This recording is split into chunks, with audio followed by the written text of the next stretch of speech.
For months now, I've been seeing discourse online about how bad the new game key cards are, and that some people are just boycotting them. Oh, I'm not gonna buy the game unless it's all on the card. Like, game key cards bad. Like, boycott them, boycott them.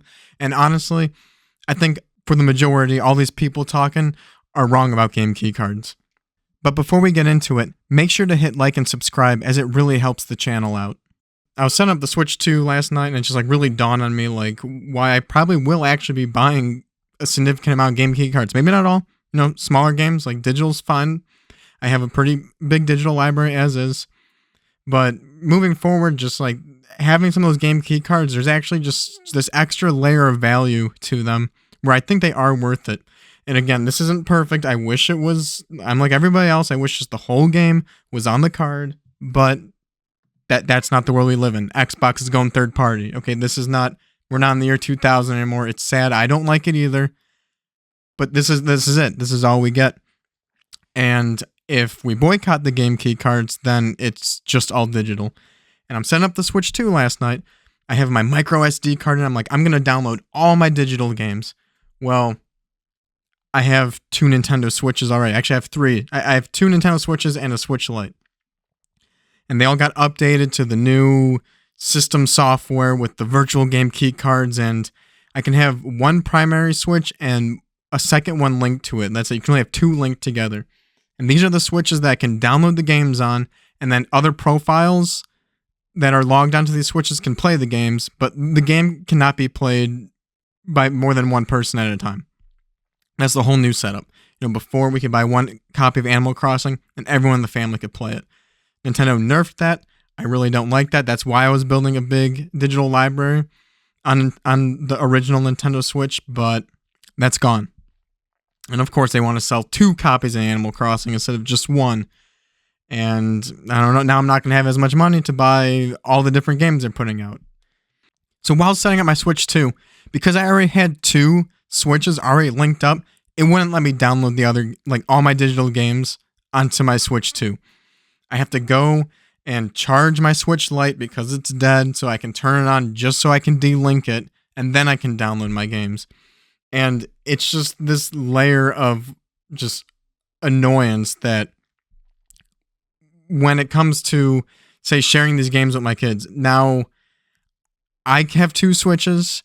Eventually there'll be a Switch 3. I can't imagine them keep adding more primary Switch Link accounts because they want people to buy more copies of the game. Eventually, I wanted to have these games and allow my kids to borrow them and for them to enjoy them, which they can do because the new virtual cards, you can allow the lending, and that's cool, but they expire every 2 weeks. So that means every 2 weeks, if they're playing a game, like let's say Animal Crossing, where you can sink hundreds of hours into, every 2 weeks, I have to come up and be, hey, Daddy, can you send me the game again? It just expired. Can you send it to me again? And like, that's not fun for anybody. That's not fun for them. That's not fun for me. It's like, this is annoying. If the game was physical, they could just pop it in, keep it for as long as they want. And that's kind of what that's one of the benefits of the game key card, is they can just put it in. Yeah, there's an install or a download. And I've seen some posts online that it's taking 3 hours to download and play Mario Kart. This sucks. And that's true. I mean, that does suck. Not everyone has great internet. But honestly, I had bad internet. That would have taken me 3 hours as well. But a few months ago, my neighborhood, we just got upgraded to fiber internet. I don't even have the 1 gigabyte, and I think I can go up to 10 gigabytes. I have like 400 megabytes. And my download speeds are so fast now. The games are downloading so fast, and you just gotta think that in like 10 years, if the game's all digital and you have to download it and it takes like a second, like, is this even an issue anymore? How much do we truly care if you can barely tell it's being downloaded? Like, yeah, you need an internet connection, but like, you got bigger problems than if you don't have the internet connection. Like, that's just like where we're going and where we're going to be at. So that's just the fear of the all digital future right there too. It's like, why, like, if we can just download it all, then why does it even matter? So that game key card, it's like, that's the last hope. And so along with the lending of the games and actually being able to share the collection frictionlessly, you got to think about gifting. How many people here have had good memories, some of the best memories of opening video games on Christmas or your birthday? and just digital just does not hit like that. And I think there's still value to it. I think Nintendo knows there's still value to having games under the Christmas tree. And the game key cards are in a box, and it still makes it giftable. And I think that's one of the reasons why even third parties are even bothering to spend the money to put the game on a game key card. I mean, without the game key card's existence, I think they'd be all digital, and the only games you'd see at the store would be the first party Nintendo ones and Cyberpunk. But yeah, why even spend the money to even put a key on a cart? You know, that's not, it doesn't cost $0, and then to ship out the case and into the stores, there's some value to it. And I think gifting's a big one. I think that's really a big one. I want to be able to gift my kids games. And this is going to be one of the last ways to do it. I mean, I don't want them to open a case and there be a code in the box. Like, that's even worse. I can explain to them that just the game needs to be installed or something. Like, you know, that PC games back when I was growing up had to be installed. They still have to be installed, but before you get disc and put them in and install them, it was actually kind of cool. It was kind of cool because consoles didn't install, so you got one of those big box PC games, and it felt cool.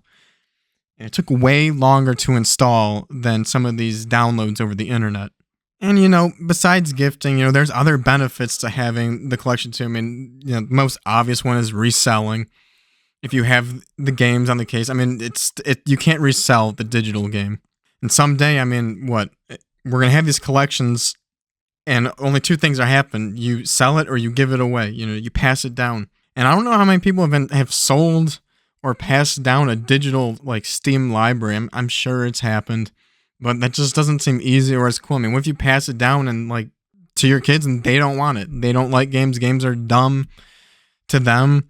It's kind of like the old furniture, you know. Maybe we all have IKEA furniture and those old family heirloom furnitures. Nobody wants those anymore. You know, if someone tries to pass that down to me, like, I don't want it. Like, get rid of it. At least if it's the game key cards, you can sell and get some money back for it. And then there's the whole just browsing the shelf. I mean, if you grew up going to Blockbuster, like, it was just so much fun to just browse the store looking for things you don't know. And again, I still want my kids to experience that. Browse the shelf, see Mario Kart on the shelf and be like, wow, this looks fun. This looks cool. I want to play this. And I don't want them to be addicted to screens and the internet all the time. And just have that little bit of physical, real life stuff where they can go look at the shelf and look for a game that just based on the art inspire them and want them to play it. And that's why people like physical games to begin with. That's why we have the shelves of game cases and look at them, even though we barely interact with those shelves because you can only play so many games at once and now they're 60 hours long. It's still fun. It's still a joy. And in this changing gaming landscape in the digital future, I don't think we should boycott these game key cards and thinking that, oh, you know, Nintendo's being greedy and all that. They could have went digital only.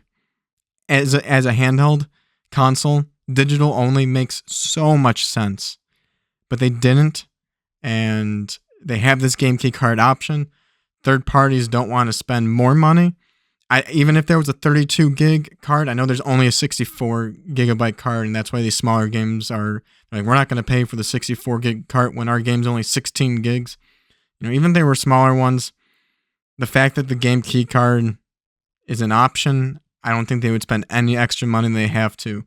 And I think that there has to be just somewhere in the retail business that having that physical copy on store shelves or available online to do sales, there's some benefit that makes it worth it even paying for the game key card, even if it's $1 extra times that by 1 million copies. They would cut that dollar if they could. And they're not. And they're using the game key card. And, you know, as Microsoft gets rid of games, because those are probably not going to be on the shelves anymore the next generation, probably PlayStation will follow suit. Hopefully not. I really want to disk drive the next PlayStation. I use it as my movie player as well. That's a huge one for me. But the Switch 2, I'm glad they have the game key cards. And anyone who thinks otherwise and are going to boycott this is only going to speed run this to a worse future. If you like videos like this, make sure to hit like and subscribe. And let me know in the comments what you think about the game keycard situation.